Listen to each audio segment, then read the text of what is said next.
இந்த நிகழ்ச்சியிலே மனிதன் ஏன் படைக்கப்பட்டான் என்ற தலைப்பு எனக்கு தரப்பட்டுள்ளது. இந்த கேள்விக்கான விடையை மனிதர்கள் சரியாக விளங்கிக் கொண்டார்கள் என்று சொன்னால் இந்த ஒட்டுமொத்த உலகமுமே ஒரு அமைதி பூங்காவாக மிகச்சிறந்த பூஞ்சோலையாக மாறிவிடும். அவ்வளவு முக்கியமான கேள்வி இது. மனிதன் ஏன் படைக்கப்பட்டான்? மனிதனுக்கு அல்லாஹ் ரப்பல் ஆலமீன் மிகப்பெரிய அறிவையும் ஆற்றலையும் வழங்கி இருக்கிறான். இந்த ஆற்றலை கொண்டு மனிதன் ஏராளமான சாதனைகளை இந்த உலகத்திலே நிகழ்த்திக் கொண்டிருக்கிறான். அவன் நிகழ்த்திய சாதனைகளை பார்த்து அவனே பிரமிக்கிறான். இதை நம்ம தான் கண்டுபிடிச்சோமா? இப்படிப்பட்ட அற்புதத்தை நாம தான் கண்டுபிடிச்சோமா என்று பிரமிக்கிற அளவுக்கு மனிதன் எங்கேயோ போய் கொண்டிருப்பதை பார்க்கிறோம். அதிலையும் குறிப்பாக இந்த மின்சக்தி கண்டுபிடிக்கப்பட்ட இந்த 50 ஆண்டுகளிலே பல்லாயிரம் ஆண்டுகளுக்கு நிகரான ஒரு முன்னேற்றத்தை மனிதன் இப்ப அடைஞ்சிருக்கிறான். இந்த 50 வருஷத்துல இவன் கண்டுபிடிச்சிக்கிற கண்டுபிடிப்பு அதுக்கு முந்தின ஒரு 10,000, 20,000, 1 லட்சம் வருஷத்துல கூட கண்டுபிடிக்கல. அந்த அளவுக்கு மனிதன் ரொம்ப பெரிய, இவனுக்கு நிகரான ஒரு படைப்பு இல்லை என்பதை பல விதங்களிலே நிரூபித்துக் கொண்டிருப்பதை நாம் பார்க்கிறோம். அன்றைக்கெல்லாம் நாம இந்த நிகழ்ச்சிக்காக நீங்கள் கோட்டைப்பட்டினத்திலிருந்து இங்கே வர வேண்டும் என்று சொன்னால், அல்லது அம்மாபட்டினத்திலிருந்து இங்கே வர வேண்டும் என்று சொன்னால், திருச்சியிலிருந்து இங்கே வர வேண்டும் என்று சொன்னால் நடந்துதான் வரணும். தலையில மூட்டை சுமந்து கொண்டு, கட்டிச்சோரை கட்டிக்கொண்டு, பல தடைகளை கடந்து, கரடு முரடான பாதைகள்ல சேர்வதற்கு ஒரு நாள் பிடிக்கும். இன்னைக்கு என்ன நிலைமை? அரை மணி நேரத்தில் இறங்கிடுறோம். அப்ப மனுஷன் எங்க போயிட்டான்னு பாத்தீங்களா? இங்க இருக்கிற நாம காலை சாப்பாடு இங்க சாப்பிட்டு மத்தியான சாப்பாடு அமெரிக்காவுக்கு போயிடுறோம். அப்படி இருக்கிற மனுஷனுடைய கண்டுபிடிப்பு இருக்க சுப்ஹானல்லாஹ் பெரிய ஆச்சரியமாக இருக்கிறது. அன்னைக்கெல்லாம் நமக்கு ஒரு மூட்டை நெல்ல அரிசி ஆக்கணும்னு வைங்க, எப்படி ஆக்குவோம்? இந்த பக்கம் மாமியா ஒரு உலகையை வச்சுக்கிட்டு, உருளை வச்சுக்கிட்டு, மருமக ஒண்ணு நெல்ல போட்டு குத்துவாங்க. கை குத்தல் அரிசி. ஒரு மூட்டைக்கு 3 நாள் உழைக்கணும். ஒரு மூட்டை நெல்ல அரிசி ஆக்குறதுக்கு 3 நாள் பாடுபட்டா தான் அரிசி கிடைக்கும். வீட்டில் உள்ள எல்லாரும் உழைக்கணும். இன்னைக்கு என்ன, 1000 மூட்டையை கொண்டு கொட்டினாலும் அரை மணி நேரத்தில் அம்புட்டு அரிசி தனியா, தும்மி தனியா, தவிர தனியா, அப்புறமேல சாக்குல பண்டல் போட்டு அதுவா தச்சு அதுவா கட்டி கொண்டு இறக்கிறது. அப்ப எங்க போயிட்டான் மனுஷன் பாத்தீங்களா? எல்லாமே நம்ப முடியாத அளவுக்கு முன்னேற்றத்தில் போய்கிட்டு இருக்கான். இப்ப நான் பேசுறது இங்க கேட்டுட்டு இருக்கிறீங்க. கொஞ்சம் செலவழிச்சோம்னு சொன்னா உலகத்தில் உள்ள எல்லாரும் இப்ப கேட்கலாம். அதுக்குள்ள கருவிகளை கொண்டாந்து இங்க பொறுத்துனா நான் பேசுறத நீங்க இப்ப நேருக்கு நேரம் பார்த்து கேட்கிற மாதிரி, உங்களை நான் பார்க்கிற மாதிரி உலகத்தில் உள்ள அனைவரும் பார்க்கலாம். இதை இப்பவே பார்க்கலாம். அந்த அளவுக்குரிய கருவிகள் இருக்கு. நம்மகிட்ட வசதி இல்ல, இங்க வைக்கல. அதை வச்சிருந்தோம்னு சொன்னா இதை கூட உலகம் பூரா இப்ப ரிலே பண்ண முடியும், லைவ்ல காட்ட முடியும், நேரடி ஒளிபரப்பாக கொண்டு போக முடியும். பெரிய ஆச்சரியமா இல்லையா? இங்க எது மேல பறக்கிறோம், அங்க ஒரு தனி உலகம் அமைச்சுக்கிட்டு இருக்கிறான். இப்ப ஆகாயத்துல தனியா ஒரு உலகத்தை அமைச்சுக்கிட்டு இருக்கிறான். இங்க இருந்து போய் தங்கி அதுக்கு சுற்றுலாக்கு மேல அழைச்சிட்டு போறான். கொடைக்கானல், ஊட்டிக்கு போற மாதிரி அநேகமா அந்த முயற்சியில கடைசி கட்டத்தில் நெருங்கிட்டான். பல நாடுகளும் சேர்ந்து என்ன செய்யறான், செயற்கையான ஒரு கோளை உண்டாக்கி அங்க ஆட்களை கூட்டிக்கிட்டு போறதுக்கு உள்ள வேலைகள் எல்லாம் செய்யறான். இப்படி என்னென்னமோ கம்ப்யூட்டர் கண்டுபிடிச்ச எடுத்துக்கிறங்க. துவைக்கிறதுக்கு மிஷினா போச்சு. அந்த காலத்தில் துணி துவைக்கிறதா முடியுமா? இன்னைக்கு மூட்டை மூட்டையா இருந்தா கூட கவலை இல்லை. நம்ம பாட்டு போட்டா அதுவா என்ன செஞ்சிருது, துவைக்கவும் செய்யுது, காய போடவும் செய்யுது. கொஞ்சம் செலவழிச்சு அயன் பண்ணி கூட தந்துடும், மடிச்சு வச்சிடும். அப்படி போய்கிட்டு இருக்கிறது. அப்ப எல்லாத்துக்குமே மிஷினா போச்சு. எல்லாமே இன்ஸ்டன்ட் உலகம். இட்லி வேணுமா, பவுடரை கரைச்சி ஊத்துனா இட்லி. அப்படி புளிச்சோறு வேணுமா, சோத்துல பவுடரை கலக்கினா புளிச்சோறு. இப்படி எல்லாமே என்ன சின்ன விஷயத்திலிருந்து பெரிய விஷயம் வரைக்கும் அப்படி ஒரு நிலையில மனுஷன் இருக்கான்ல.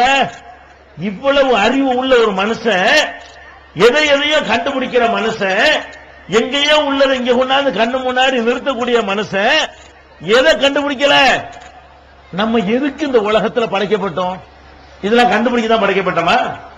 நம்மள ஒரு சூப்பர் பவர் ஒருத்தன் படைச்சிருக்கிறானே, அவன் எதுக்கு நம்மளை படைச்சான்? இத விளங்கலங்க. அவன் என்னென்னத்தையும் கண்டுபிடிக்கிறான். நம்ம வந்ததை கண்டுபிடிக்கத்தான் வந்தமா நினைத்து கொண்டு என்ன செய்யறான்? அவன் பாட்டுக்கு போய்கிட்டு இருக்கிறானே தவிர நம்மளை எதுக்காக வேண்டி இறைவன் படைச்சிருக்கிறான்? நம்ம படைக்கப்பட்ட நோக்கம் இது மாதிரி கண்டுபிடிச்சுக்கிட்டு இருக்கிறதுக்கு தானா? இந்த உலகத்துல சுகமா அனுபவிக்கிறதுக்கு தானா? அதுக்கு தான் நம்ம படைக்கப்பட்டு இருக்கிறோமா? அதை விட வேற ஏதாவது லட்சியம் இருக்குமா அப்படின்னு சிந்திக்கணுமா இல்லையா? இதை சிந்திக்க தவறிவிட்டான். அதனுடைய விளைவு என்ன? இவன் கண்டுபிடிப்பு கண்டுபிடிப்பு கண்டுபிடிப்பு போய் கொண்டிருக்கிற வரைக்கும் நல்ல விஷயங்கள்ல ரொம்ப பள்ளத்துல விழுந்துகிட்டே இருக்கான். அதை நீங்க பாக்குறீங்க. அறிவுலதான் மேல போறானே தவிர நடத்தையில எடுத்து பாருங்க. கண்டுபிடிப்புகளை வச்சு நீங்க பாத்தீங்கன்னா 50 வருஷத்துக்கு முன்னாடி உங்க அப்பம் பாட்டை அனுபவிச்சதோட நல்லா அனுபவிக்கிறீங்க. நன்னடத்தை, ஒழுக்கம், நேர்மை, பண்பாடு இதை எடுத்து பாத்தீங்கன்னா நம்ம அப்பம் பாட்டை எவ்வளவு தேவலை. அவன் பொய் சொல்ல மாட்டான். யாரு? உங்க தாத்தா காலத்துல எல்லாம் பொய் சொல்றவங்க ரொம்ப கம்மி. இப்ப என்ன செய்யறான்? 1 லட்சம் ரூபாய் கடனை வாங்கிட்டு நீ யாருன்னு கேட்கறான். நான் உன்னை பார்த்ததே இல்லையேங்கிறான். இந்த மாதிரியான பிராடு செய்யக்கூடிய ஆளுங்க அன்னைக்கு பார்த்தோமா? ரொம்ப அங்க ஒண்ணு இங்க ஒண்ணு. அதாவது அந்த காலத்துல இருந்தாங்க. அந்த காலத்துல எடுத்துக்கிட்டீங்கன்னு சொன்னா அறிவு குறைஞ்ச காலம் நம்ம சொல்றோம். அவனுக்கு அறிவு பத்தாது, நமக்கு தான் அறிவு கூட, அவனுக்கு விவரம் போதாது, எங்களுக்கு தான் விவரம் கூட, அவன் குடிசையில வாழ்ந்தான், நாங்க அரண்மனையில வாழ்றோம், அவன் நடந்து போனா, நாங்க விமானத்துல போறோம், அப்படிலாம் சொல்றீங்களே, அதெல்லாம் உண்மைதான். ஆனா அவன் ஒழுக்கமா இருந்தானே, அவன் விசாரம் பண்ண மாட்டானே, அங்க ஒண்ணு இங்க ஒண்ணா நடக்கும், மோசடி பண்ண மாட்டானே, கலப்படம் பண்ண மாட்டானே, இதற்கு அதுல போடுறது, அதுக்கு இதுல போடுறது இருக்க அதை செய்ய மாட்டானே, வாங்கின கடனை மறுக்க மாட்டானே. அப்ப நீங்க நமக்கு முன்னாடி உள்ள காலத்தை போய் பார்த்தீங்கன்னு சொன்னா, எந்த காலத்துல இந்த அறிவு கண்டுபிடிப்பு கம்மின்னு நம்ம சொல்றோமோ அந்த காலத்து மக்கள்கிட்ட சொல்ல மீறக்கூடாது, வாக்கு நிறைவேற்றணும், சுத்தமா இருக்கணும், நம்மனால யாருக்கும் நெருங்கல் வரக்கூடாது. அதெல்லாம் இருந்துச்சா இல்லையா? அந்த காலத்திலையும் இருந்தது, கெட்ட செயல்கள்லாம் இருந்தது, இவ்வளவுக்கு இருக்கல.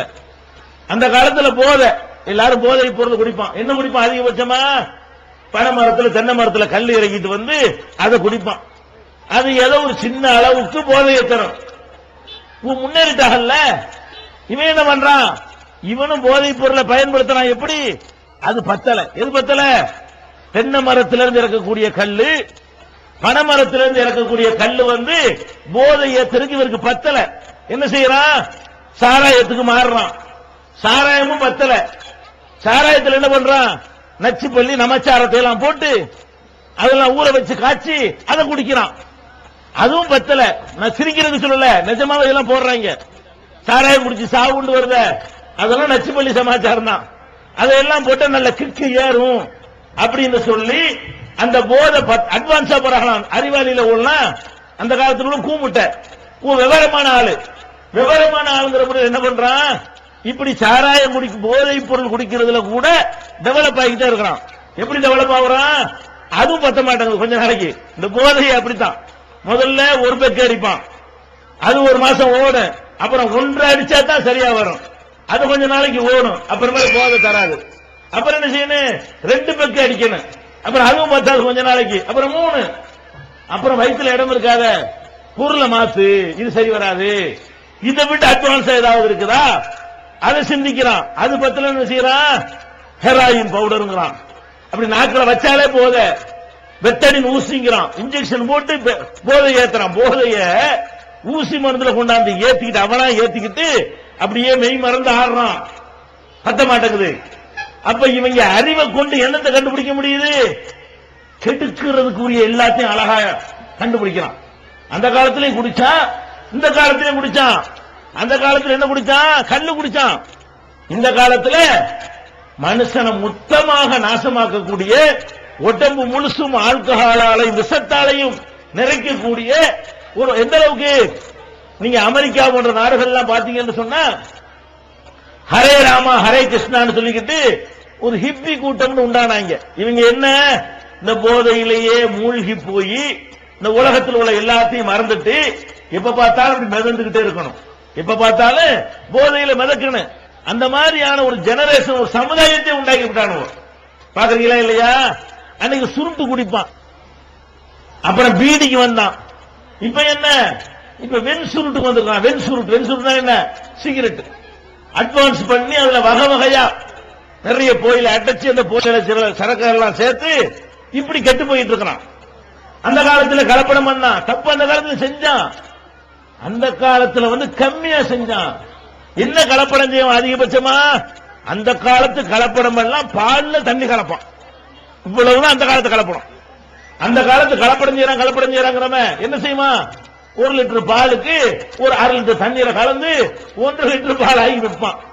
இது மனுஷனுக்கு பெரிய கெடுதி ஒண்ணும் கிடையாது, கொஞ்சம் தரம் குறையுமே தவிர பால்ல தண்ணி கலந்ததுனால நமக்கு ஏற்பட்டு போயிருமா, நம்ம செத்துருவோமா, நோய் வந்துருமா?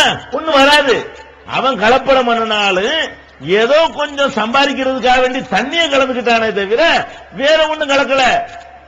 இவன் இப்ப என்ன கலக்கிறான் தெரியுமா? விவரமான காலம்ல என்ன கலக்கிறான்? எல்லாத்துலயும் கலக்கிறான். மருந்துல கலப்படம் செய்து அந்த நோயை நீக்கிறதுக்கு பதிலா நோயை உண்டாக்குது. குழந்தைக்கு கொடுக்கிற உணவு இருக்குத, அதுல கலப்படம். அரிசியில கல்லு கலப்படம் செய்யறக்கா மிஷினை வச்சிருக்கான், தனியா தொழிற்சாலை இருக்குதுங்க. அதுல என்ன செய்வான், புதுக்கோட்டையில் உள்ள பாறையை வெட்டி கொண்டு உள்ள போடுவான். அது அரிசி மாதிரி அறுத்தறுத்து கொட்டிடும். அது என்ன செய்வான், ஒரு மூட்டை அரிசி, அரிசியில ஒரு 2 கிலோ கலத்துக்க தெரியவே செய்யாது. பொறுக்கி லென்ஸ் வச்சு பார்த்தாலும் கண்டுபிடிக்க இயலாது. அந்த மாதிரி கல்ல தயாரிக்கிறான், அதுக்கு மிஷின்.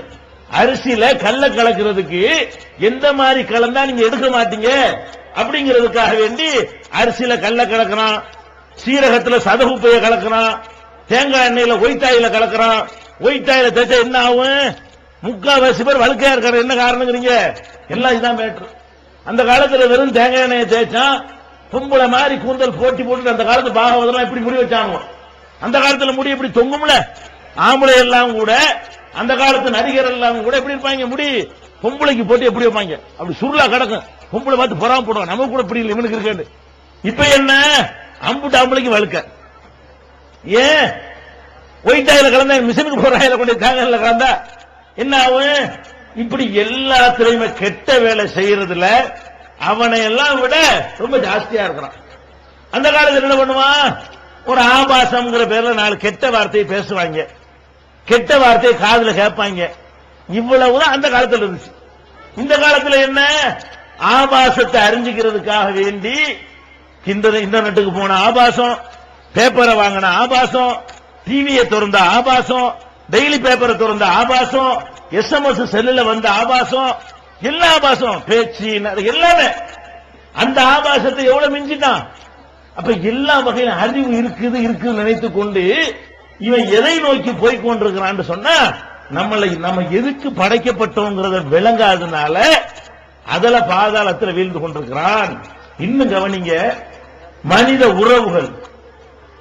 உறவுகள் எப்படி அன்னைக்கு இருந்துச்சு நீங்க பார்க்கலாம். ஒரு 25 வருஷம், ஒரு 50 வருஷத்துக்கு முந்தி போனீங்கன்னு சொன்னா ஒரு வீட்டுல 4 தலைமுறை இருப்பாங்க.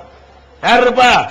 கொள்ளு தாத்தா இருப்பாரு, தாத்தாவும் இருப்பாரு, அத்தா வாப்பாவும் இருப்பாரு, இவனும் இருப்பான். 4 பேர் ஒரே வீட்டுல இருப்பாங்க. ஒரே வீட்டுல இவனும் இருப்பான், இவன் அப்பனும் ஆத்தாவும் இருப்பாங்க. இவனுக்கு சுமையா தெரியாது. அந்த அப்பனையும் ஆத்தாவையும் பெற்ற தாத்தாவும் பாட்டியும் இருப்பாங்க, அது இவனுக்கு சுமையா தெரியாது. அந்த தாத்தாவையும் பாட்டியையும் பெற்ற கொள்ளு தாத்தாவும் கொள்ளு பாட்டியும் இருப்பாங்க, அது இவனுக்கு சுமையா தெரியாது. அப்ப 4 தலைமுறை 5 தலைமுறை ஊர் வீட்டுல இருப்பானே. இன்னைக்கு பெத்த தாயை உனக்கு வச்சுக்கிற எழுதா? இன்னைக்கு உள்ள நிலைமை என்ன? தமிழாக்கம் பி ஜைனுலாப்தீன். தேவைப்படும் வசனங்களுக்கான தெளிவான விளக்கங்கள், அரபு கலை சொற்களுக்கான விளக்கங்கள், எந்த தலைப்பை பற்றிய வசனத்தையும் மிக எளிதாக தேடியெடுக்கும் வகையிலான விரிவான பொருள் அட்டவணை. நபிகள் நாயகம் ஸல்லல்லாஹு அலைஹி வஸல்லம் காலம் முதல் இன்று வரை குர்ஆன் பாதுகாக்கப்பட்ட வரலாறு, குர்ஆன் இறைவனின் வார்த்தைகள் என்பதற்கான அடுக்கடுக்கான சான்றுகள். இத்துடன் அழகிய வடிவமைப்பு, உயர்தரமான பைண்டிங். விலை ரூபாய் 200 மட்டுமே. வெளியீடு Moon publication, number 3, post office தெரு, மண்ணடி, சென்னை 1. Phone number 65690810. முதியோர்களுக்கு அரசாங்கத்தில் உதவி பணம் கொடுக்கறாங்கறான். ஏண்டா முதியோர்களுக்கு எல்லாம் புள்ள இருக்கு, எல்லாரும் மலடா அப்படி பேர் நம்ம தான் உலகத்துல அதெல்லாம் டாப்ல இருக்கிறோம். உலகத்துல மற்றவனுக்கெல்லாம் புள்ள இருக்க இல்லையோ, இந்தியா தான் அதுல ஃபர்ஸ்ட் நோக்கி போய்கிட்டு இருக்கிறது. அதனால ஜனத்தொகையில் சீனாவை மிஞ்சிக்கிட்டு நெருங்கிட்டோம். நம்ம என்ன எந்த கிழவி புள்ள பெறாம இருக்கிறா? புள்ள இல்லாத ஆட்க, புள்ள பெறாத ஆட்கள் எடுத்துக்கிட்டீங்கன்னா 1% 1% தான் இருக்கும். எல்லா புள்ள பெற்ற பாட்டியல் தான். ஏன் முதியோர் இல்லம்? புள்ள இருந்து கவனிக்கலன்னு அர்த்தம். 4 பிள்ளையை பெற்றா ஒருத்தி, அந்த பிள்ளைகள் பறந்து போச்சு. ரெக்க முளைச்சவன எனக்கு கொண்டாடி தான் வேணும்னு பறந்து போயிட்டானா இல்லையா? இந்த தாய் சந்தியில அரசாங்கத்தில் என்ன பண்றான்? அவங்களுக்காக உதவி பணம் கொடுக்கறான். மாசம் 250 ரூபாய் தர்றேன், முதியோர்லாம் வாங்க. முதியோர் இல்லங்கள், அந்த காலத்துல அனாதை இல்லங்களை கேள்விப்பட்டோம். அந்த காலத்துல அதிகபட்சமா என்ன இருந்துச்சு? தகப்பன் தாய் இறந்து போயிட்டாங்கன்னு சொன்னா அந்த பிள்ளைகளை வளர்க்க மாட்டாங்க யாரும் அப்படிங்கிறதுக்காக வேண்டி அனாதை இல்லம் இருந்துச்சு. பெத்த அப்பனை கொண்டு தள்ளுறதுக்கு முதியோர் இல்லம் இருந்துச்சா? ஆத்தாவை கொண்டு வைக்கிறதுக்கு முதியோர் இல்லம் இருந்துச்சா? இவன் நான் மட்டும்தான், எனக்கு மட்டும்தான், என் சுகம் மட்டும்தான் நினைக்கிறானா இல்லையா? அன்னைக்கு அப்படி நினைக்கலையே. எவன் முதியோர் இல்லத்துல வச்சான்? தாய் தந்தையை கவனிக்கிறது வணக்கம் நினைச்சான், இபாதத்து நினைச்சான், தாய் தந்தையை கவனிக்கிறது கடமை நினைச்சான். நம்மளை எவ்வளவு கஷ்டப்பட்டு வளர்த்தாங்க. நம்ம இப்படித்தானே மலம் கழிச்சிருப்போம், இப்படித்தானே சிறுநீர் கழிச்சிருப்போம், இப்படித்தானே அத்தா வடியில உட்கார்ந்து நம்ம நாசமாக்கி இருப்போம். அதெல்லாம் சகிச்சுதான் நம்மளை வளர்த்தாங்க, நமக்கு சோறு போட்டாங்க, நம்மளை படிக்க வச்சாங்க, ஆளாக்கி இருக்கிறாங்க அப்படின்னு விசுவாசம் இருந்தது. அவன் அதே மாதிரி தூக்குனான், தாயை தாங்கினான், தகப்பனை தாங்கி பிடிச்சான். இன்னைக்கு அதெல்லாம் காண முடியுதா? யார நீங்க காட்டு மிராண்டிகள் சொல்றீங்களோ, யார் விவரம் இல்லாத சொல்றீங்களோ, அவன் எப்படி என்ன, நீங்க எப்படி இருக்கிறீங்க? நீங்க என்ன இருக்கிறீங்க? அவன் குடிசே, நாங்க பங்களா, அதை வேணா பெருமை அடிச்சுக்கலாம். அவன் மண்ணெண்ணெய் விளக்கு, நாங்க சோடியம் விளக்கு, இது வேணா பெருமை அடிச்சுக்கலாம். அட ஓ நாகரிகம் என்ன, அவன் நாகரிகம் என்னடா? உன் பண்பாடு என்ன, அவன் பண்பாடு என்ன? அதுல அவன்ல மேல இருக்கிறான். இவன் படிக்கலையோ, இவன் விவரம் இல்லைன்னு சொல்றீங்களோ, அவன்கிட்ட இருக்கிற நல்ல ஒழுக்கங்களும் நல்ல பண்பாடுகளும் ஒரு உறவினர்களை அனுசரிக்கக்கூடிய தன்மையும் உதவுற மனப்பான்மையும் இன்னைக்கு இருக்குதா?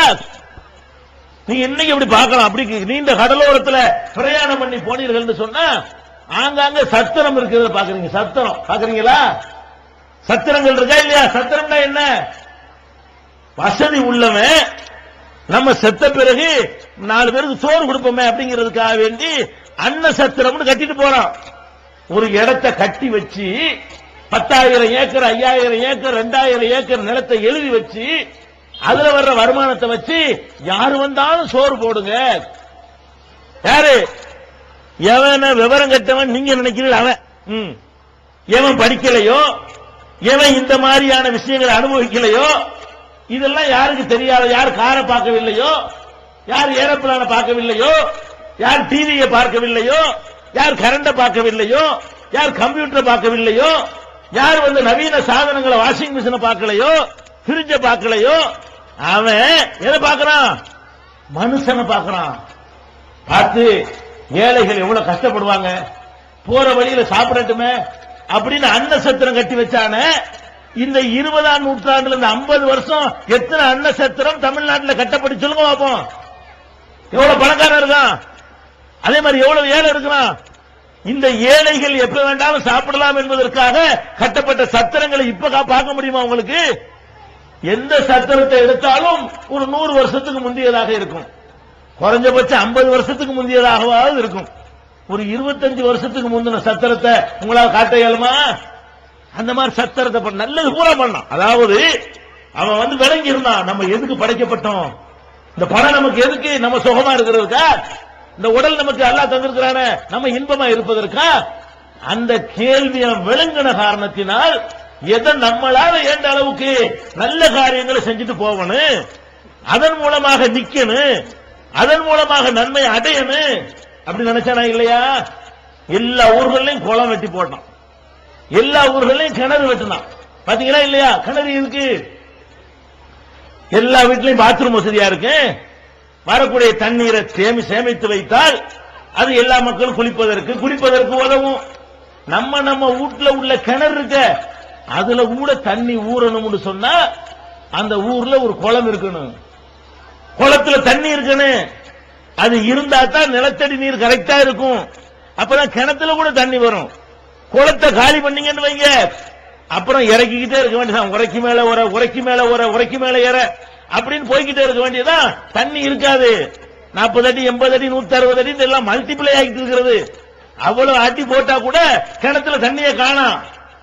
அந்த காலத்துல என்ன?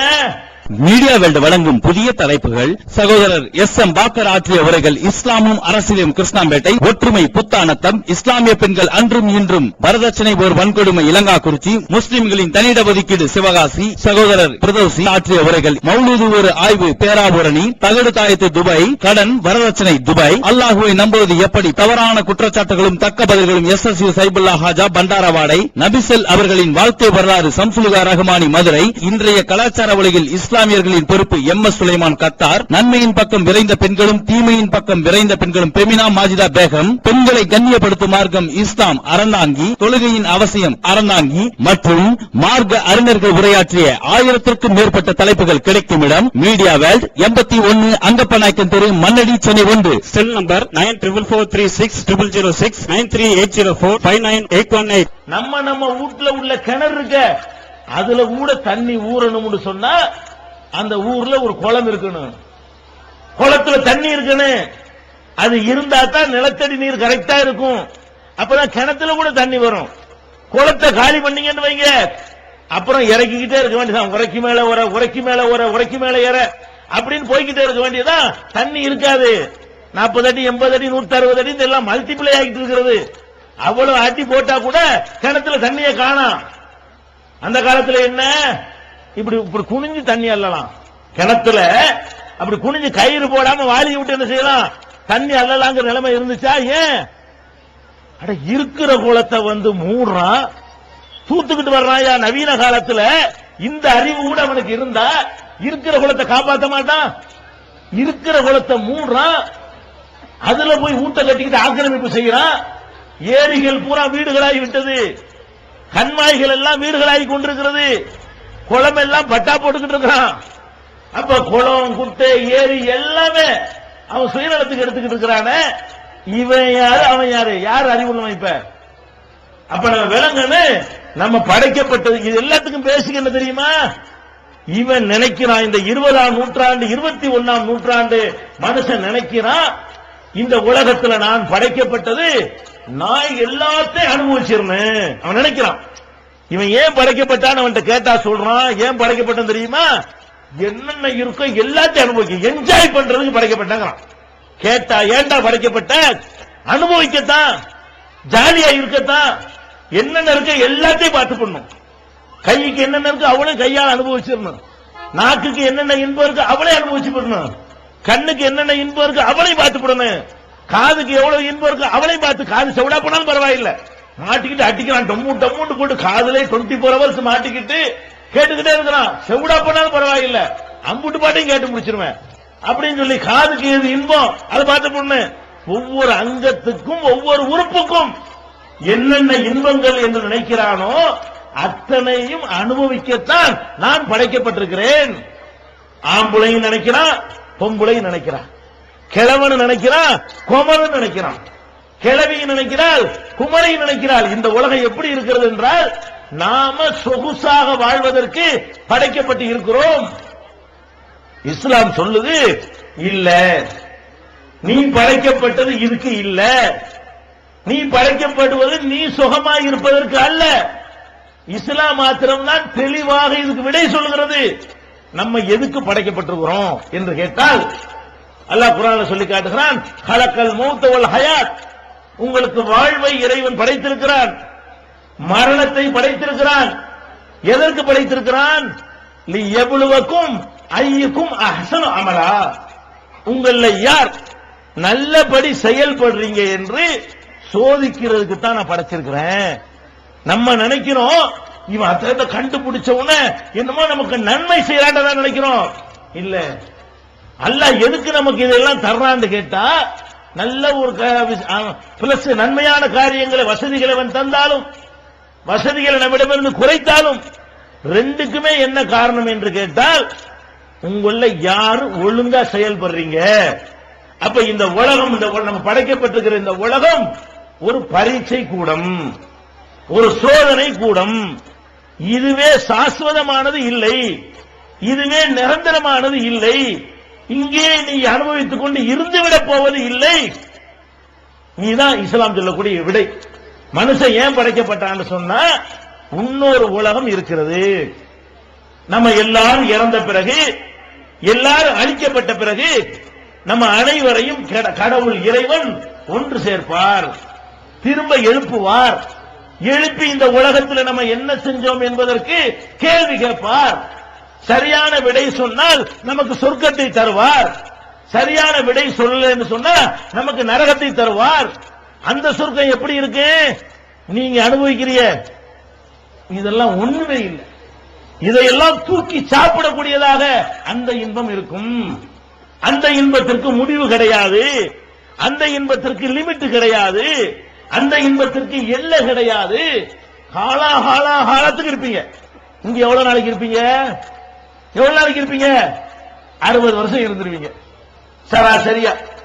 ஒரு 70 வருஷம் இருப்பீங்க. சில பேர் அது கீழே போயிருவீங்க, 1-2 பேர் இழுத்துக்கிட்டு கிடப்பீங்க, 80 எவ்வளவு கிடப்பீங்க. பெரும்பாலும் 60. நம்முடைய வாழ்நாள் எவ்வளவு? 60 வருஷம் வாழ்வதற்காக வேண்டி இவ்வளவு ஆட்டம் போடுறீடா. இதோட எல்லாம் முடிஞ்சிருச்சுன்னு ஆட்டம் போட்டு தோற. இதோட எல்லாம் முடியாத. இது அல்ல பரீட்சையாவில் தந்திருக்கிறான், இது சோதனையாவில் நமக்கு தந்திருக்கிறான். அப்படி நினைத்தோமையானால் நம்ம எப்படி நடப்போம்? ஆஹா, இந்த உலகத்தில் அல்லாஹ் இதையெல்லாம் இவன் எப்படி பயன்படுத்துறான்னு பார்க்கறான். ஒருத்தனுக்கு காசை கொடுக்கறான் அல்லாஹ், ஒருத்தனுக்கு அதிகாரத்தை கொடுக்கறான், ஒருத்தனுக்கு வசதியை கொடுக்கறான், ஒருத்தனுக்கு வறுமையை கொடுக்கறான், ஒருத்தனுக்கு உடல் வலுவை கொடுக்கறான், ஒருத்தனுக்கு படை பலத்தை கொடுக்கறான். எல்லாமே எதுக்குங்கிறீங்க? அதை இவன் எப்படி பயன்படுத்துறான், அதை எப்படி அவன் யூஸ் பண்றான், அதை எப்படி அவன் ஃபேஸ் பண்றான், அதை எப்படி எதிர்கொள்றான் அப்படிங்கறத பார்க்கிறதுக்கு தான் அல்லாஹ் இவ்வளவு விதமான சோதனைகளை நமக்கு வைக்கிறான். அப்ப இதை விளங்கி, இதான் மனுஷன் படைக்கப்பட்ட நோக்கம்ங்க. நம்மளை அல்லாஹ் படைத்திருப்பது இங்க உள்ளதை அனுபவிக்கிறதுக்கு நினைக்கிறீங்க இல்ல. இதை அனுபவிக்கும் பொழுது அல்லாஹ் சொன்னபடி நீங்கள் நடக்கிறீர்களா, அல்லாஹ்வுடைய உத்தரவை மீறி நடக்கிறீர்களா என்று பார்த்து அதற்கு தண்டனையோ பரிசோ தருவதற்குத்தான் அல்லாஹ் படைத்திருக்கிறான். இன்னைக்கு நீங்க பாருங்க, நம்ம கண்ணு முன்னாடி பார்க்கிறோம் எப்படி எப்படி இருந்தவன்லாம் நம்ம கண்ணு முன்னாடி ஒண்ணுமில்லாம ஆகிட்டு இருக்கிறான். நமக்கு மேல ஒருத்தன் இருக்கிறான், நம்மளை எப்படி அனுபவிக்க விட்டுக்கிட்டு பார்த்துட்டு இருக்க மாட்டான். அவன் நினைச்ச அப்படி தூக்கி மேல வைப்பான், மேல உள்ள அப்படி கீழே போட்டுருவான். செகண்ட் தான். கற்பனை கூட பண்ணி பார்த்திருப்பாங்களா இவங்க எல்லாம்? உங்க ஊர்ல அப்படி கொஞ்சம் கண்ணை மூடிட்டு பாருங்களேன், எத்தனை பேர் ஊரையே கட்டி ஆண்டான். அவன்லாம் இப்ப எங்க? அவன் பரம்பரையெல்லாம் எங்க? அவன் வாரிசுலாம் எங்க? இன்னைக்கு பாத்தீங்கன்னா மெட்ராஸ்ல பாத்தீங்கன்னா நிறைய பேர் எங்களை பார்க்க வருவாங்க. பார்க்க வரும்போது சொல்லுவான், நான் தான் இவருக்கு பேரேம்மா. யாருக்கு பேரன்? ஒரு ஆளை சொல்லி. அந்த ஆட்கள் நமக்கு வேண்டியதில்லை. பெரிய சமுதாய தலைவர் என்று போற்றப்பட்டார். அவருடைய பேரனு, அவனுடைய கொள்ளு பேரனு இன்னைக்கு நம்மள்ட்ட பிச்சை எடுத்துட்டு இருக்கிற காட்சியை நம்ம கண்ணு முன்னாடி பாக்குறோம். என்ன நம்ம விளங்கணும்? அல்லாஹ் அப்படியும் சோதிக்கிறான், இப்படியும் சோதிக்கிறான். ஒரு பள்ளிக்கூடத்தில் நீங்க காலேஜில் படிக்கிறீங்க, காலேஜில் படிக்கக்கூடிய நேரத்தில் உங்களுக்கு அங்க பரீட்சை என்ன செய்யப்படும்? பரீட்சை நேரத்தில் கொஞ்சம் கெடுபிடி பண்ணுவாங்க. நீங்க என்ன பண்ணணும்? படிக்கணும். நம்ம சுகத்தை தியாகம் அந்த இடத்துல பண்ணணும். பேப்பர்லயே கவனமா இருக்கணும். பரீட்சையில பாஸ் ஆகணுமேங்கிறது மட்டும் உங்களுக்கு குறிக்கோளா இருக்கணும். அப்படி இருந்தவனெல்லாம் என்ன செஞ்சிருவான்? ஐஏஎஸ், ஐபிஎஸ், டாக்டர், என்ஜினியர்னு போய்கிட்டே இருப்பான். கொஞ்சம் பேர் இருப்பாங்க அந்த லீவ்ல. எந்த லீவ்ல? படிக்கிறதுக்காக விடுறாங்களே ஸ்டடி லீவு, அந்த லீவுல சினிமா கொட்டவன், அந்த லீவுல டிராமா, அந்த லீவுல ஊரை சுத்துறது. இப்ப அவன் நினைக்கிறான் லீவு கிடைச்சு ஜாலியா இருக்க போறோம், அதுக்கு லீவு விட்டாங்க. எதுக்கு லீவு விட்டாங்க என்று விளங்குனவன் பின்னாடி நல்லா இருக்க போறான். எதுக்கு லீவ் விட்டான்னு விளங்காதவன் அப்போதைக்கு ஜாலியா இருக்கலாம். வரும ரிசல்ட் பேப்பர் வருமாங்க, பேர் இருக்காது, என் பேர் இருக்காது, என்ன வருது? பேப்பர் வரும்போது தெரியும் அவன் பாஸ் இவன் பாஸ், நம்ம நம்பரை காணாம எப்படி நம்பர் இருக்கு? இதுதான் அல்லாஹ்வுடைய படைக்கப்பட்ட நோக்கம் விளங்கிக்கிறது. இதுதான் நம்ம கல்லூரியில கொண்டு நம்மளை சேர்க்கிறது எதுக்கு? நீங்க எல்லாம் மாணவர்கள் நினைச்சுக்கிறீங்க. உங்களுடைய பெற்றோர்கள் உங்களை கல்வி கூடத்தில் கொண்டு சேர்க்கிறாங்க. எதுக்கு சேர்க்கிறாங்க? நீங்க நினைக்கணும் ஜெயில் மாதிரி தான் இருக்கும். கல்வி கூடத்துக்கு போனீங்கன்னா கொஞ்சம் கட்டுப்பாடு போடுவான், நினைச்சபடி இருக்க முடியாது. பள்ளிக்கூடத்தில் இருக்கிறவனு பள்ளிக்கூடத்தில் இருக்காதவனு ஒரே மாதிரி நடத்தப்படுவானா? காலேஜில் படிக்கிறவன் கரெக்டா இத்தனை மணிக்கு போகணும், இத்தனை மணிக்கு வரணும், கிளாஸ்ல உட்கார்ந்துட்டு இருக்கணும், நினைச்சது திங்க முடியாது, உங்க முடியாது. அப்படி ஒருத்தர் இருப்பான். இன்னொருத்தர் என்ன செய்வான்? காலேஜுக்கு போக மாட்டான், படிக்க வச்சிருக்க மாட்டாங்க பெற்றோர்கள், ஊரை சுத்துவான். யார் நல்லா இருப்பா? எவன் தன்னுடைய நேரத்தை கண்ட்ரோல்லையும் ஒழுங்கிலை வைத்திருக்கிறானோ அவன் நல்லா இருப்பான். இந்த ஒரு அடிப்படையை உலகத்திற்கு சொல்வதற்காகத்தான் இறைவன் நபிமார்களை அனுப்பினான். இதை போதிக்கிறதுக்கு தான் அல்லாஹ் இந்த மார்க்கத்தை நமக்கு தந்தான். நபிகள் நாயகம் ஸல்லல்லாஹு அலைஹி வஸல்லம் அவங்களாக இருந்தாலும், அவங்களுக்கு முந்தி வந்த நபிமார்களாக இருந்தாலும் எல்லாருமே என்ன செஞ்சாங்க? இதைத்தான் உலகத்துக்கு சொன்னாங்க. இந்த உலகத்தை விட அந்த உலகம் பெருசு, அதுக்கு தான் நீ படைக்கப்பட்டிருக்கிறாய், அதுக்காக இந்த உலகத்தில் கஷ்டம் வந்தா தாங்கிக்க. இதை திருக்குறானை நீங்க புரட்டி பார்த்தீர்கள் என்று சொன்னால் இதனுடைய அடிப்படையை விளக்கக்கூடிய நிறைய நிகழ்வுகள். அல்லாஹ் என்ன சொன்னா தெரியுமா? நீ உண்மையான முஸ்லிமாக இருந்தால் நான் உனக்கு ஒரு டெஸ்ட் வைக்கிறேன், அந்த டெஸ்ட்ல தேர்ந்தேன்னு சொன்னா தான் நீ முஸ்லிம் மூமின்ங்களாம். அது என்ன டெஸ்ட்? குர்ஆன்ல அல்லாஹ் சொல்லி காட்டுனா, லரபல்லாஹு மஸலன் லில்லதீன ஆமனு இம்ரஅத ஃபிரௌன். மூசா நபி காலத்தில் இருந்த அந்த ஃபிரௌன் என்பவன் என்ன சொன்னா மக்கள்கிட்ட போய், அன ரப்புக்குமுல் அலா, நான் தான் உங்களுக்கு பெரிய கடவுள்னு சொன்னான். அவனை மூசா நபி எதிர்த்த மாதிரியே அவனுடைய மனைவி எதிர்க்கிறாங்க. புருஷனை யார் எதிர்க்கிறா? பொண்டாட்டி எதிர்க்கிறாங்க. எதுக்கு எதிர்க்கிறாங்க? நீ என்னடா கடவுள்ங்கிற, நீ கடவுளா? நீ சாப்பிடுற, நீ கடவுளா? புருஷன் கடவுளா இல்லையான்னு யாருக்கு தெரியும்? பொண்டாட்டி தெரியும்ல. அவன் வீட்டுல உள்ள அப்படியும் பாக்குறான்ல, ஒரு பொம்பளை பார்க்க முடியும்ல, இவன் என்ன கடவுளுங்கிறான் அப்படின்னு அந்த அம்மாவுக்கு தெரியுது. தெரிஞ்சு என்ன பண்றாங்க? இவனையும் நம்மளையும் படைச்ச ஒருத்தர் இருக்கிறான், சூப்பர் பவர் இருக்கிறான் அப்படின்னு சொல்லி இறைவன் தான், அல்லாஹ் தான் என்னுடைய கடவுள் என்று ஏற்றுக்கொண்டார்கள். மூசா நபியுடைய கொள்கையை நம்பினார்கள். இது அவனுக்கு தெரிஞ்சு போச்சு. யாருக்கு? புருஷங்காரனுக்கு தெரிஞ்சிருச்சு. தெரிஞ்சா என்ன நடக்கும்? தெரிய முந்தி என்ன நடக்கும்? அவன் ராஜான்னு சொன்னா இந்த அம்மா ராணி. ராணிக்கு என்ன கிடைக்கும்? ராஜாவுக்கு கிடைக்கிற அவளும் ராணி கிடைக்குமா இல்லையா? இந்த காலத்தில் கிடைக்குத. ஜனநாயக நாடுங்கிறான், மக்களால் தேர்ந்தெடுக்கப்பட்ட அரசாங்கம் இருக்குன்னு சொல்றான். இந்த காலத்திலே ஒரு அமைச்சர் வந்தாருன்னு சொன்னா அமைச்சரோட பொண்டாட்டியும் கூட்டிட்டு வர்றாரு. அமைச்சர் போற இடத்துக்குலாம் பொண்டாட்டியும் போகலாம். அப்ப ஒரு சர்வாதிகார மன்னனுடைய ஆட்சியில அந்த அம்மா எப்படி இருந்திருப்பாங்க? எப்படி வேணாலும் இருந்திருப்பாங்க. வேண்டியதை அனுபவிச்சிருப்பாங்க, வகை வகையா நகை போட்டிருப்பாங்க, வகை வகையா ஆடை அணிஞ்சிருப்பாங்க, அரண்மனையில வசிச்சிருப்பாங்க, பட்டுலையே என்ன செய்வாங்க, முழுகி குளிச்சிருப்பாங்க, கழுதப்பாலில் குளிச்சதெல்லாம் வரலாறு இருக்கிறது, அழகு கிடைக்கும். அப்ப அந்த மாதிரி வாழ்ந்த அந்த அம்மா என்ன யோசிக்கிறாங்க? நம்ம புருஷன் சொல்றபடியே இருந்துட்டோம்னு சொன்னா இவ்வளவு நல்லா அனுபவிக்கலாம். பொம்பளைங்க அதைத்தானே விரும்புவாங்க. ஆம்பளைக்கு டேஸ்டுக்கும் பொம்பளை டேஸ்டுக்கும் வித்தியாசம் இருக்குங்க. ஆம்பளையில எதுல டேஸ்ட் இருக்குது தெரியுமா?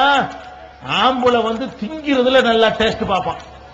ஆம்பளை பொறுத்தவரைக்கும் எதுல ரொம்ப அவனுக்கு நாக்குல ரொம்ப சுகம் ரொம்ப ஜாஸ்தியா வேணும். அதனால வீட்டுல நல்லா நிறைய ஆக்கினாலும் பொரிச்சாலும் அம்புட்டு இந்த விட்டு வெறுச்சட்டி போட்டு போயிருவான். சரியா? பொம்பளைக்கு என்ன? திங்குறீங்களோ உங்குறீங்களோ அதை பத்தி பிரச்சனை இல்லை. அடுத்த வீட்டுக்காரன் பார்க்கும்போது அவனை விட நம்ம நல்லா இருக்கணும். நீங்க எதை விரும்புவீங்க? உங்களுடைய நாட்டம்லாம் என்னன்னு கேட்டா, அவன் 10,000 ரூபாய்க்கு படம் வாங்கினால நான் 10,500 ரூபாய்க்காச்சும் வாங்கிடணும். அதான் வீட்டுல சோறு இல்லைன்னா பரவாயில்ல. அவ என்ன செய்யறா 14 இன்ச்சு டிவி வாங்கினாலா, எனக்கு 21 இன்ச்சு. ஏன் உங்கள்கிட்ட 14 எங்கள்கிட்ட 21 சொல்லணும். இது யார்கிட்ட உள்ள நோய்? எல்லா பொம்பளைகள்ட்டையும். நாங்க வாட்சி வாங்கினா என்ன செய்வோம்? நாங்க கட்டிக்கிட்டு நாங்களா போய்கிட்டு இருப்போம். நீங்க ஒரு மோதிரம் வாங்கினா நல்லா இருக்குதா, நல்லா இருக்குதா, பக்கத்து வீட்டுல நம்ம காட்டணும், மண்டை வெடிச்சிடும். அப்ப நம்ம எதுக்கு வாழ்றோம்? பொம்பளைகள்கிட்ட ஒரு நோய் இருக்கிறது. என்ன நோய்? அவர்களுக்கு தேவை இருக்கிறதோ இல்லையோ, அது அவசியமோ இல்லையோ, அவர்கள் தங்களுக்காக வாழாமல் அடுத்தவருக்கு தான் வாழ்வார்கள். இப்படி வாழக்கூடாது. அடுத்தவரை உங்களால் திருப்திப்படுத்த இயலாது. அடுத்தவரை சந்தோஷப்படுத்த நினைத்தால் நீங்கள் தோத்து போயிருவீங்க. இன்னைக்கு என்ன டெலிபோன்ல குடும்பம் ஒரு வாழ்க்கையா இது? அவனை 65 வயசுல நாட்டுல உட்கார வைக்கிறீங்க, அனுபவிக்கிற நேரத்தில் வெளியே அனுப்பி விடுறீங்க. 65 வயசுல வீட்டுக்கு வந்து என்ன செய்ய போறாங்க? என்ன செய்ய போறான்னு கேட்கிறேன். எவனை என்னவோ நினைச்சிட்டு போறாரு. நான் சந்தோஷமா இருக்கணும் நினைக்கிறோமா இல்லையா? ஆம்பளை நாங்க அப்படி நினைக்கிறோம். ஆம்பளை எல்லாம் எப்படி நினைக்கிறோம்? பெரும்பாலான ஆம்பளைங்க நினைக்கிறோம், நம்மளை எல்லாம் எதுக்கு படைச்சான்?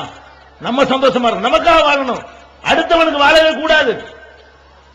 ஒரு கதை ஒண்ணு சொல்லுவாங்க. ஒரு கதை தான் இது. அது ஒரு தத்துவம் இருக்குனால சொல்றேன். கதையெல்லாம் நமக்கு தேவையில்லாத விஷயங்கள். அதுல ஒரு தத்துவம் இருக்குதுங்க. நமக்காக வாழ்வது நல்லதா, அடுத்தவனை திருப்திப்படுத்துறதுக்காக நம்ம நடிக்கிறது நல்லதா? ஒரு அப்பனும் மகனும் இருந்தாங்களாம். பல தடவை நான் சொல்லியிருக்கேன் இந்த கதையை மேடைகள்ல. ஒரு அப்பனும் மகனும் இருந்திருக்கிறாங்க. அப்பங்காரன் வயசாகி போனோன்னு மகன்கிட்ட சொன்னானா, மகனே நீ எப்போதுமே அடுத்தவனுக்கு வாழாத, உனக்கு எது நல்லதுன்னு போது செய்யி. அவன் என்ன சொல்லுவான், இவன் என்ன சொல்லுவான், ஜமாத் என்ன சொல்லுவாங்க, போர்டு எழுதி போடுவாங்களா, இதெல்லாம் நீ பார்க்காத. அவன் சொல்லியிருக்கான். என்ன சொல்றான்? இதை நான் உனக்கு கத்து தர்றேன் வா, உலகத்துக்கு வாழ்ந்தேன்னு வை. அவன் ஒரு காலத்திலே உன்னை வந்து குறை சொல்லாம இருக்க மாட்டான்னு சொல்லி மகனை சொல்லிவிட்டு என்ன செய்யறான், ஒரு குதிரை ஒண்ணு வாங்கி மகனத்துக்கு குதிரையில ஏற்றி வச்சு தெரு வழியா கூட்டிட்டே போறான். குதிரை வாங்கி மகன் குதிரை மேல, தகப்பன் கடிவாளத்தை பிடிச்சு கூட்டிட்டு போறான். அப்ப இந்த ஒரு ஓரஞ்சாரத்தில் நிப்பானோம்ல, கொஞ்சம் ஆளுக்கு நின்றுட்டு சொல்றாங்க, இங்க பாரு காலம் கெட்டு போச்சு, பெரிய மனுஷன் நடக்க விட்டு இந்த சின்ன பைய குதிரையில ஏறி போறான் பாத்தியா. அதாவது சின்ன பிள்ளைங்க, பெரியவன் கடிவாளத்தை பிடிச்சிட்டு போறான். அப்பங்காரன் அதை குறை சொல்றாங்க. எப்படி சொல்றாங்க? மரியாதை வேணாம், ஒரு பெரிய மனுஷன் ஒரு மரியாதை வேணாம், பெரிய மனுஷன் நடக்க விட்டு இந்த தடிமாடு ஏறி உட்கார்ந்துட்டு போறானே, என்னடா உலகம்னு சொல்றாங்க. மகனை கேட்டுக்கிட்டியா அப்படின்னு சொல்லிவிட்டு அடுத்த நாள் என்ன பண்றான்னு கேட்டா, இவன் ஏறி உட்கார்ந்துக்கிறான் குதிரையில. யாரு? கிழவன். இவனை நீயும் கூடுற அப்படி கடிவாளத்தை நீ முடி. அதே மாதிரி வர்றாங்க அதே தெருவுல. அப்ப என்ன பேசுறாங்க தெரியுமா? சின்ன மனுஷன் பெரிய மனுஷங்கிறது இல்லாம போச்சு, ஒரு வயசான மனுஷனை நடக்க விட்டுவிட்டு. முதல்ல அப்படி சொன்னாங்களா, இப்ப என்ன செஞ்சான்? சின்ன பிள்ளை மேல இறக்கம் இல்லாம பையனும் நடக்க விட்டு இவன் ஏறி உட்கார்ந்துட்டு போறான். அப்படி அவனை ஏறி விட்டு அதுக்கு ஒரு லாஜிக் வச்சிருப்பானுவோம், அதுக்கு ஏதாவது சொல்லுவானுவோம். அடுத்த நாள் என்ன பண்ணா, ஆனா உன்னை ஏற விட மாட்டாங்க, என்ன ஏற விட மாட்டாங்கிறாங்கல்ல, இப்ப பாரு வேடிக்கைய. அப்படி 2 பேர் ஏறி உட்கார்ந்துட்டாங்க. குதிரை மேல நினைச்சுட்டா 2 பேர் ஏறி உட்கார்ந்து அப்படி போயிட்டு இருக்கிறாங்க. அப்ப என்ன செய்யணும்? சும்மா இருந்துடணும்ல. சரி இப்படின்னு சொன்னோம் அப்படின்னு சொன்னோம். சரி 3 பரவாயில்லன்னு விட்டுணுமா இல்லையா? அப்ப என்ன சொன்னாங்க தெரியுமா? ஒரு வாயில்லா சீவன் ஒருத்த போக வேண்டியதானே, 2 பேர் ஏறி போறாங்க. அப்ப அதையும் செய்ய விட மாட்டேங்கிறான். அப்புறம் என்ன பண்ண, மகனை கேட்டுக்கிட்டியா? அடுத்த நாள் என்ன பண்ணா தெரியுமா? 2 பேர் இறங்கி குதிரையை நடத்தி கூட்டு போறாங்க. அப்போசம் இருக்கணுமா இல்லையா? குதிரை எதுக்கு வாங்குறது? அதுக்கு என்ன செஞ்சாங்க? அட குதிரை எதுக்கு வாங்குறது? ஏறி போறதானே வாங்குறது. குதிரையும் வாங்கிட்டு நடத்திட்டு போறாங்க, பாரு கிறுக்கு போயிடுவோம் அப்படின்ட்டானுவோம். அப்புறம் என்ன, மகனை கேட்டுக்கிட்டியா? அடுத்த நாள் என்ன, குதிரையை வித்துவிட்டான். குதிரையை வித்துவிட்டு 2 பேரும் சும்மாவே போறாங்க. அப்போ சும்மா இருக்கணுமா இல்லையா? ஊருண்டா 4 பேர் 4 சொல்லத்தான் செய்வான், அதுக்காக வித்துப்படுறதா? ஊருண்டா 4 பேர் 4 சொல்லத்தான் செய்வான், அதுக்காண்டி வாங்கின குதிரை வித்துப்படுறதா? அப்ப என்னதான் செய்ய சொல்ற இவனை? என்ன செய்ய, இதுக்கு மேல ஏதாவது இருக்கா? இந்த 5 தவிர வேற என்ன செய்யணும்? இவ்வளவுதான். அதை செஞ்சாலும் குறை சொல்லுவான், இதை செஞ்சாலும் குறை சொல்லுவான், அதை செஞ்சாலும் குறை சொல்லுவான். இவனை எதுக்கு நீ பாக்குற? நீ எதுக்கு வாழணும்? நமக்கு சரின்னு படுதா செஞ்சுட்டே போயிட்டே ஊரை திருப்திப்படுத்த பார்க்காத. உனக்கு இந்த புடவை பிடிச்சிருக்கா, இந்தியா புடவையா பிடிச்சிருக்கா, கட்டிக்கிட்டு போ. இதே நல்லா இருக்கிறது அவள்கிட்ட போய் கேட்கற, எதுக்கு காப்பிறாங்க கேட்கற? நீ பாட்டுக்கு புருஷன் வாங்கி தர கட்டிக்கிட்டு போவியா, புருஷன் ஊத்தின கஞ்ச குடிச்சிட்டு போவியா? இது எதுக்கு அடுத்த போய் காட்டுற? இந்த பகட்டு நோய் தான் நம்மளை நாசமாக்குகிறது. அதை விடுங்க, டாபிக் வர்றேன். அந்த பிறவனுடைய மனைவி உங்களை மாதிரி பொம்பளை தானே, அவங்களும் எதை ஆசைப்பட்டிருக்கனே, நம்ம ராஜாவுக்கு பொண்டாட்டியா இருக்கிறோம், அவர் ராஜா நம்ம ராணி, அவருக்குள்ள மரியாதை நமக்கு கிடைக்கிறது, எல்லா விதமான ஆடைகளையும் உடுத்துறோம், எல்லா நகைகளையும் போடுறோம், எல்லா விதமான அந்தஸ்துகளையும் அனுபவிக்கிறோம், இதை விட்டு கூட நினைக்கணுமா இல்லையா? அந்த அம்மா என்ன நினைக்கிறாங்க, இதை ஏற்றுக்கொண்டால் அங்க இல்லாம போயிருமே. நம்ம அல்லாஹ் எதுக்கு படைச்சிருக்கிறான்? இந்த உலகத்துல சொகுசா இருக்கிறக்கா படைச்சிருக்கிறான்? இவன் கடவுள் இல்லைன்னு நம்ம சொல்லுவோம், நம்மளை எல்லாம் படைச்ச அல்லாஹ் தான் கடவுள்னு சொல்லுவோம். அதனால இவன் நம்முடைய சேலையை எல்லாம் பறித்துக் கொண்டால், நம்முடைய நகைகளை எல்லாம் பறித்துக் கொண்டால், நம்மளை அரண்மனை விட்டு வெளியேற்றினால், நம்மளை அடிச்சு சித்திரவதை பண்ணினால் அதை தாங்கிக்கிறோம் அப்படின்னு உறுதியோட கணவன்ட்டே சொல்றாங்க, நீ கடவுள் இல்ல, உன்னை என்னை படைச்சான ஒருத்தன் அவன் தான் கடவுள், மூசா நபி பிரச்சாரம் பண்றாரு அவன் தான் கடவுள் அப்படின்னு சொல்லி அந்த அம்மா சொல்றாங்க. சொன்ன என்னவாக அவன் என்ன சொல்றான் தெரியுமா? அது அந்த அம்மாவுடைய வாயிலிருந்து அல்லாஹ் சொல்ல வைக்கிறான். எப்படி? வரவல்லாஹு மஸலன் லில்லதீன ஆமனு இம்ராஅத் ஃபிரௌன், மூமின்களாகிய உங்களுக்கு ஃபிரௌனுடைய மனைவியை அல்லாஹ் முன் உதாரணமாக காட்டுகிறான். இது காலத், அந்த அம்மா சொன்னார்கள், என்ன சொன்னார்கள் தெரியுமா? ரப்பி புனிலி இந்தக பைத்தன் ஃபில் ஜன்னா, இறைவா எனக்கு சொர்க்கத்தில் ஒரு மாளிகையை தா.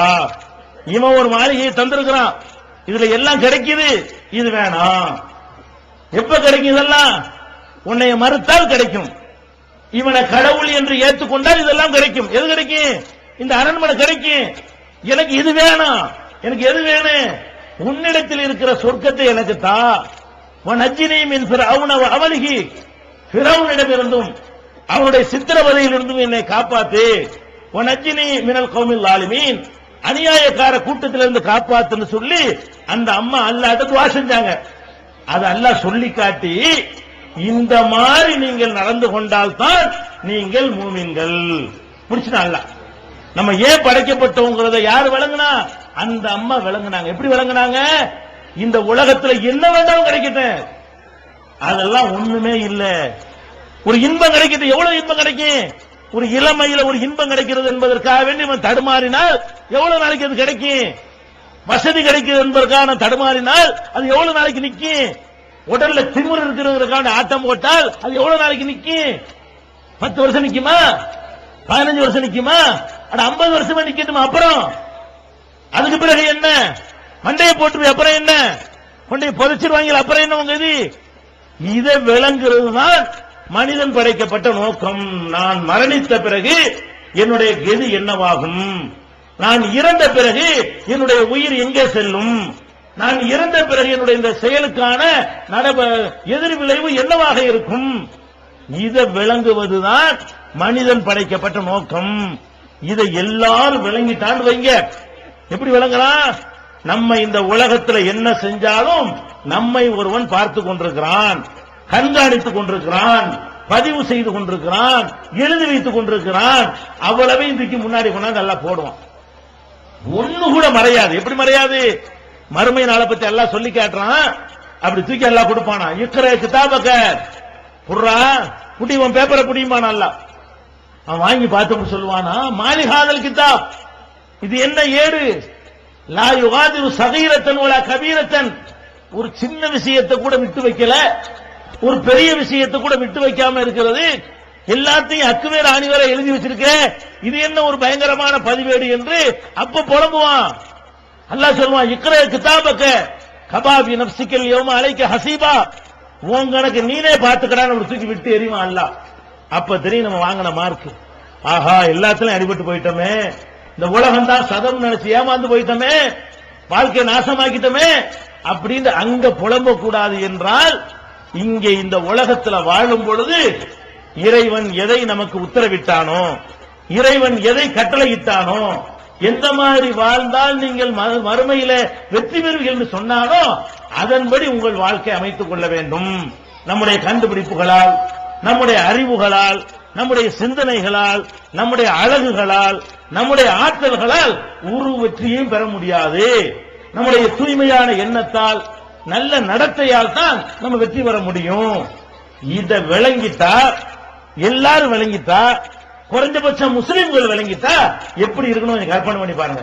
நம்ம எல்லாரும் அதை விளங்கிட்டோம். என்ன விளங்கிட்டோம்? இத செஞ்சா அல்லாஹ் பிரியப்படுவானா, இத செஞ்சா அல்லாஹ் ஏத்துக்குவானான்னு விளங்கிட்டோம்.